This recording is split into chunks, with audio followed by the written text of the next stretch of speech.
പ്രയാഗ്രാജ് മഹാകുംഭമേളയിൽ വൈറലായ പെൺകുട്ടിയാണ് മൊണാലിസ. രുദ്രാക്ഷമാലകൾ വിൽക്കുന്നതിനിടെയാണ് മൊണാലിസ ബോൺസ്ലെ വൈറലാകുന്നത്.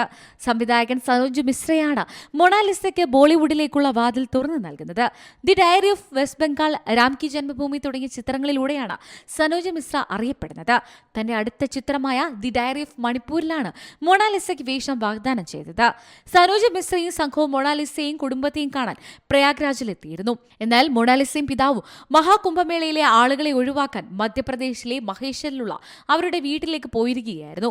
തുടർന്ന് ഇവിടെ വെച്ച് അദ്ദേഹം മൊണാലിസയുടെ കുടുംബാംഗങ്ങളെ മാത്രമാണ് കണ്ടത്. ചിത്രത്തിന്റെ കരാർ ഒപ്പിടിയിപ്പിക്കാനും മൊണാലിസയെ കാണാനും സംഘം മഹേശ്വരിലേക്ക് പോയി.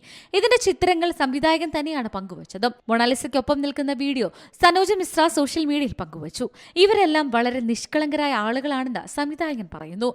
ഈ ചിത്രത്തിന്റെ ഷൂട്ടിംഗ് ഏപ്രിൽ മുതൽ ജൂൺ വരെ വടക്ക് കിഴക്കൻ ഇന്ത്യയിലെ വിവിധ സ്ഥലങ്ങളിൽ നടക്കുമെന്നാണ് റിപ്പോർട്ട്. ഒക്ടോബറിലോ നവംബറിലോ ആയിരിക്കും ചിത്രം പുറത്തിറങ്ങുക. പക്ഷേ ഷൂട്ടിങ്ങിന് മുമ്പ് തന്നെ മൊണാലിസ മുംബൈയിൽ നിന്ന് അഭിനയത്തിന് പരിശീലനം നേടും.